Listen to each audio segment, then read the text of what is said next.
تعلن المفوضية العليا ڕاگەیاندنی ئەنجامی کۆتایی بەرای هەڵبژاردنە پەرلەمانیەکەی عێراق بووەتە ڕۆژەوی گەرمی شەقامی سیاسی وڵاتەکە.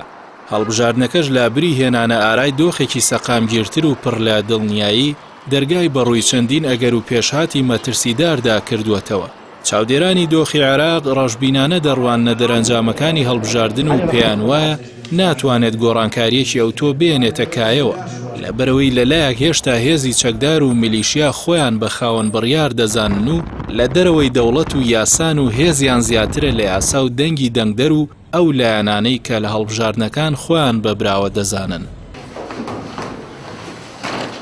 لەلایەکی دیکەوە چاودێران ڕای دەگەێنن ئەگەر گۆڕانکاریەک لە دەرەنجامی هەڵبژاردننی پێشوەختە هاتبێتە کایەوە و چەند هێزێکی نوێ هاتبێتنە پێشەوە و چەند هێزێک پاشەکشەیان کردبێت، گۆڕانکاریەکان ناتوانێت سەقامگیری بەدی بێنێت یاخود حکومەتی داهاتوو لە پشکپشکێنەی تایفی دوور بخاتەوە، چونکە ئەو هێزە خاوەن هەژمونانەی کە پاشەکشەیان کردووە تاوەکو ئێستا ئەنجامی هەڵبژاردن ڕەت دەکەنەوە و پێدەچێت خۆیان بۆ هەمان پشک و بەشی پێشوو لە کابینەی حکومەت ئامادە بکەن و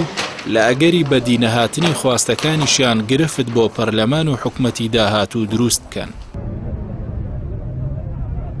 هەروەک سەرهەڵدانەوەی توند و تیژی و خۆپیشاندان و هێنانەگۆی زمانی چەک ئەگەرێکی کراوەیە و لە پێش دەرگای عێراقیەکان وەستاوە. بە پێی پێشبینی و لێکدانەوەی چاودێرانی ڕەوشی سیاسی و ئەمنی عێراق، 3 مانگی داهاتوو بۆ عێراقیەکان پڕ دەبێت لە ڕوودا و گۆڕانکاری هەستیار کە دوور نییە وڵات بەرەو تونێلێکی تاریک ڕاپێچ بکات، جگە لە ئاڵنگاریەکانی دوای دەرەنجامی هەڵبژاردن و لێکەوتەکانی. کشانەوەی هێزەکانی ئەمریکا و ئەو بۆشاییە ئەمنیەی جێی دەهێڵێت یەکێکی ترە لەو مەترسیانەی عێراقیەکان بە خێرایی بەرەو ڕووی دەڕۆن.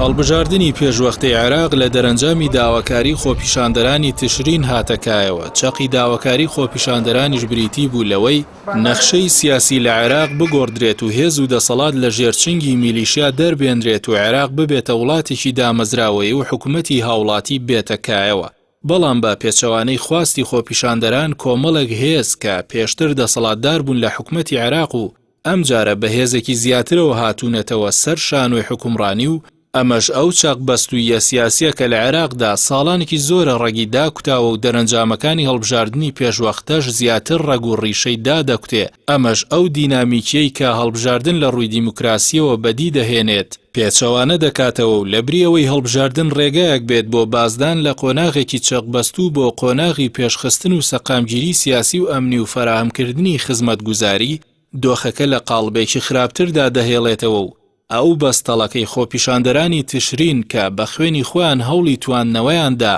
بە ئاراستەی ئەرێنی گۆڕانێکی ئەوتۆی بەسەردا نایەت.